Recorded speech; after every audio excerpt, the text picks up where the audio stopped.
Dear brothers and sisters in the Lord, ప్రభునందు ప్రియమైన సహోదరి సహోదరులారా, today's verse for our meditation is taken from the book of Exodus, chapter 3, verse 12. ఈరోజు మన ధ్యానం కొరకు నిర్గమకాండం 3వ అధ్యాయము 12వ వచనం నుండి తీసుకొనబడింది. Certainly I will be with thee, ye shall serve God upon this mountain. నిశ్చయముగా నేను నీకు తోడయుందును, మీరు ఈ పర్వతం మీద దేవుని సేవించెదరు. These verses in Exodus chapter 3 represent the first steps in God's great work of deliverance. నిర్గమకాండం 3వ అధ్యాయంలో ఉన్నటువంటి ఈ మాటలు దేవుడు తన విడుదల చేసే ఆ కార్యంలోని మొదటి అడుగుగా మనం చూస్తున్నాం. Because they were enslaved people in Egypt. ఎందుకంటే వారు ఐగుప్తు దేశంలో బానిసలుగా ఉన్నారు. Though this story is familiar to us, ఈ చరిత్ర మనందరికీ బాగా పరిచయమైనదైనా, but Israelites never expected that their deliverance would be so miraculous. ఇశ్రాయేలీలు వారు ఇంత ఆశ్చర్యమైన విధానంలో విడిపించబడతారని వారు ఎన్నడూ ఊహించలేదు. Yeah, we have the miraculous things like the burning bush, plagues in Egypt, etc. in the story of redemption.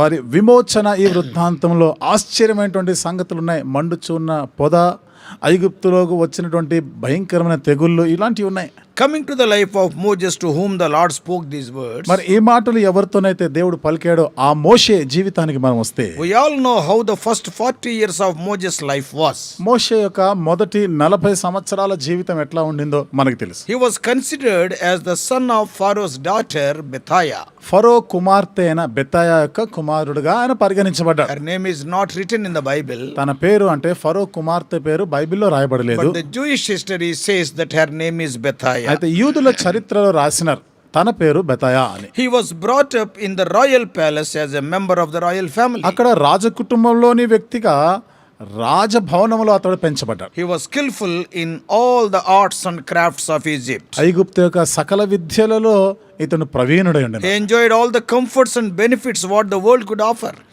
లోకం ఇచ్చేటువంటి అన్ని సుఖ సౌఖ్యాలు అన్నిటిని కూడా ఆయన అనుభవించాడు. Remember, the palace training was insufficient to lead God's people. గుర్తుపెట్టుకోండి, దేవుని ప్రజలను నడిపించడానికి రాజభవనములోని తరబీదు ఆయనకు సరిపోదు. God's eternal plan for Moses was to lead the people of Israel out of Egyptian bondage. మోషే ఎడల దేవుని యొక్క నిత్యమైనటువంటి సంకల్పం ఏమిటిదంటే తన ప్రజలైన ఇశ్రాయేలీయులని ఐగుప్తు యొక్క బంధకాల నుండి ఈయన మోషే విడిపించాలని. Though he was trained in the Egyptian palace for 40 years, the plan of God is not to make him the next king.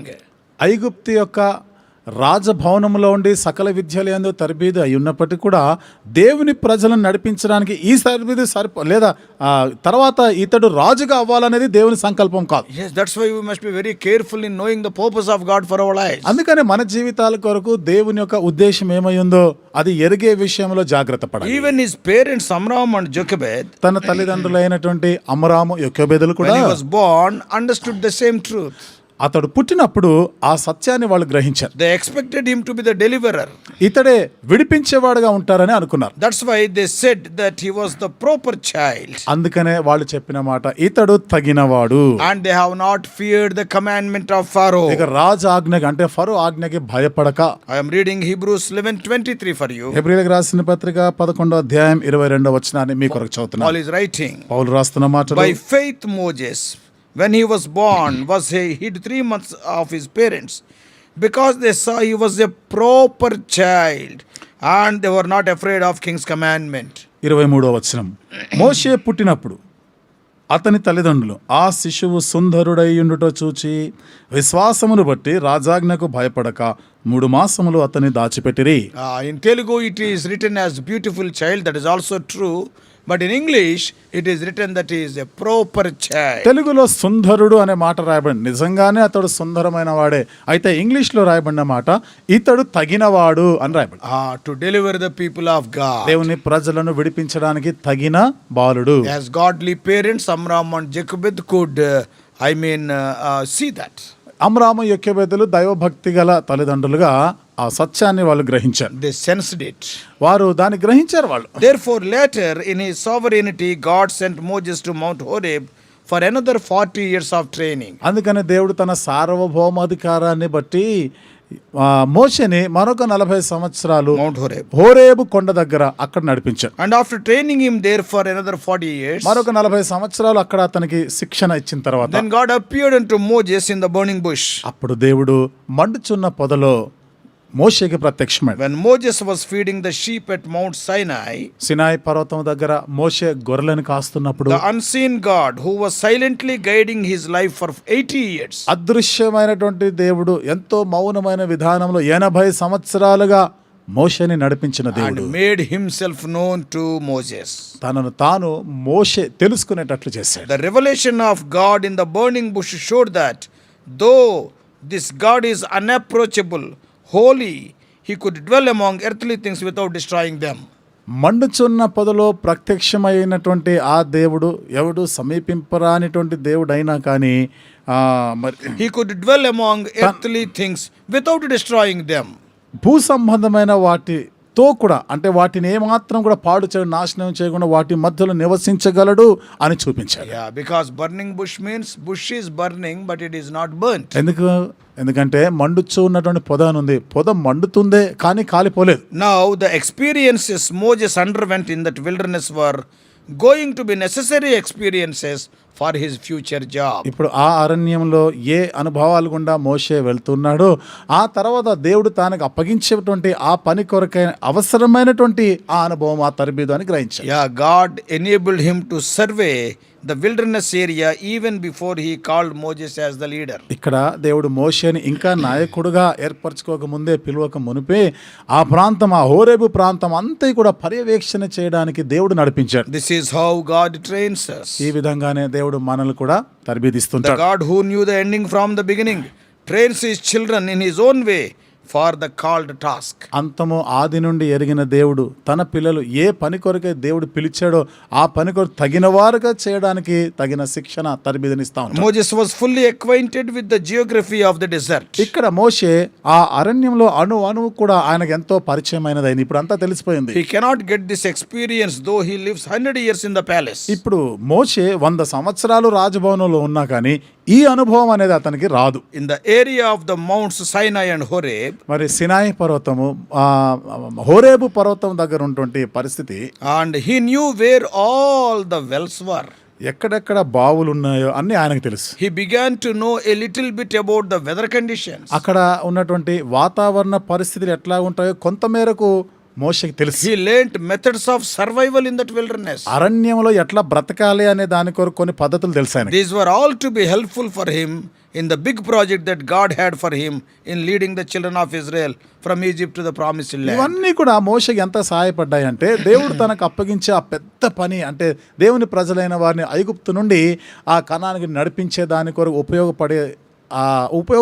అవి మోషేకి ఎంతో సహాయపడ్డాయి. So he was out there now learning in the school of experience. ఇప్పుడు ఆయన నేర్చుకుంటా ఉన్నాడు. ఇప్పుడు తరబీదులోనికి వచ్చాడు. What is the subject?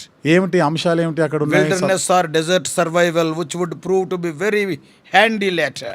చూడండి ఆ అరణ్య ప్రదేశం ఎడారి ప్రదేశాలు ఇవన్నీ కూడా ఆ తర్వాత కాలంలో ఎంతో ఉపయోగకరమైనగా ఉంటాయి. How they can survive in such a situation. అట్లాంటి పరిస్థితిలో వారు ఏ విధంగా బ్రతకాలి అనే దానికి After God gave the complete training, దేవుడు సంపూర్ణమైన తరబీదునిచ్చిన తర్వాత then he heard the call అప్పుడు పిలుపుని విన్నాడు and received the commission of the Lord in that great burning bush experience. ఆ యొక్క గొప్పదైనటువంటి మండుచున్నటువంటి ఆ పొద దగ్గర ఈ అనుభవాన్ని ఆయన పొందాడు. God said to Moses దేవుడు మోషేతో చెప్పినాడు that he had seen the oppression of the Israelites. ఇశ్రాయేలీయులు అనగదొక్కబడుట బాధ పెట్టబడుట ఆయన చూశాడు.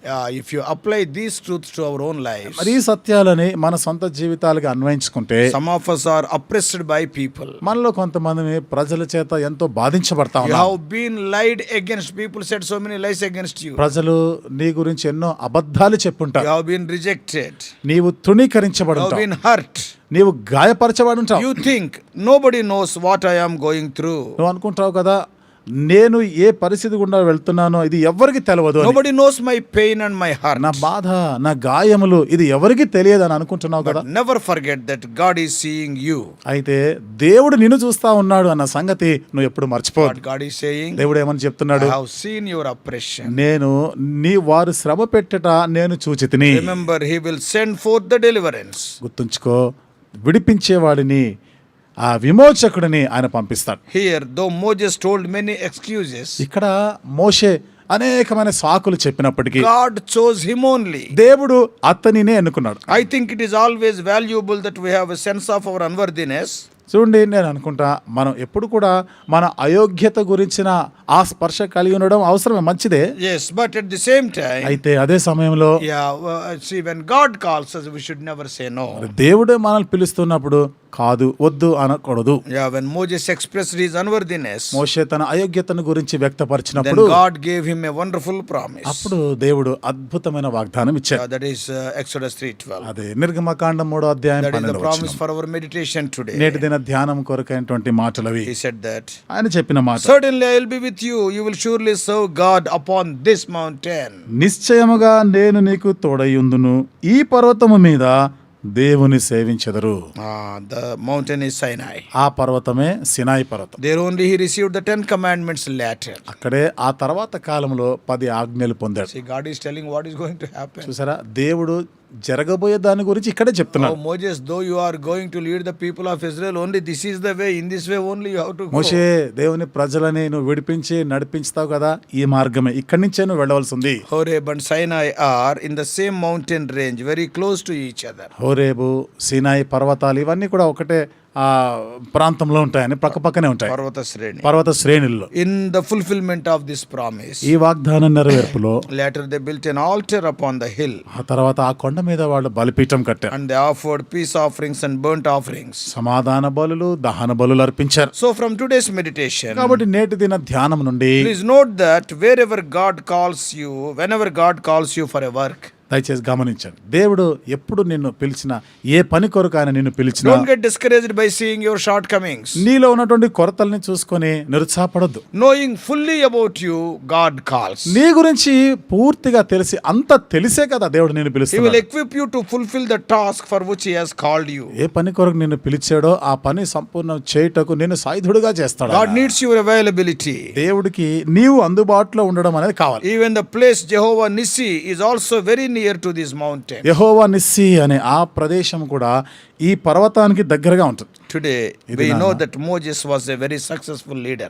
మనకు తెలుసు, మోషే విజయవంతమైన నాయకుడిగా ఉండిన. No leader is like Moses till today. ఈ రాటి వరకు మోషే లాంటి నాయకుడే లేడు. Therefore when God calls you for a task, కాబట్టి దేవుడు ఏ పని కొరకైనా నిన్ను పిలిచినప్పుడు claim and hold fast His promises. ఆయన వాగ్దానాలని చేపట్టాలి, కోరుకోవాలి. Ascertain His presence and do the job. ఆయన సన్నిధి నిశ్చయపరచుకుంటూ ఆయన పని చేయాలి. Then you will be successful. అప్పుడు నీవు విజయవంతంగా ఉంటావు. May God help you. దేవుడు నీకు సహాయం చేయనుగాక. Shall we pray? ప్రార్థన చేసుకుందాం. Loving Heavenly Father, ప్రేమగల మా పరలోకపు తండ్రి, how gracious God, కృపగల మా దేవా, we thank Thee for the people like Moses. మోషే లాంటి ప్రజలను బట్టి మీకు వందనాలు. Oh Lord, we thank Thee, Thou hast called them. ఓ దేవా, మీరు వారిని పిలిచారు. They could hear Thy call. ఓ మీ పిలుపుని వాళ్ళు విన్నారు. And they were so successful in their mission also. ప్రభా, వారికి అప్పగించబడిన పనిలో వారు ఎంతో విజయవంతంగా ఉండినారు. Oh Lord, make us like that. ఓ దేవా, మమ్మల్ని కూడా ఆ విధంగా Help us చేయండి. to understand that Thou art having a purpose for our lives. దేవా, మా జీవితాల కొరకు మీరు ఉద్దేశం కలిగి ఉన్నారని మేము గ్రహించినట్లుగా సహాయం చేయండి. Oh Lord, help us to understand it by spending our time with Thee. మా సమయాన్ని మీతో గడుపుతూ ద్వారా ఈ విషయాలు మేము అర్థం చేసుకునడానికి సహాయం చేయండి. Accordingly, we may go forward in our spiritual life. ఆ ప్రకారంగానే మా ఆత్మీయ జీవితంలో ముందుకు సాగిపోయేదానికి సహాయం చేయండి. To us, Lord. దేవా, మాతో ఇంకా అధికముగా మాట్లాడండి. Jesus' precious name. యేసు ప్రభు వారి అమూల్యమైన నామములో ప్రార్థించి వేడుకుంటున్నాం తండ్రి. ఆమేన్.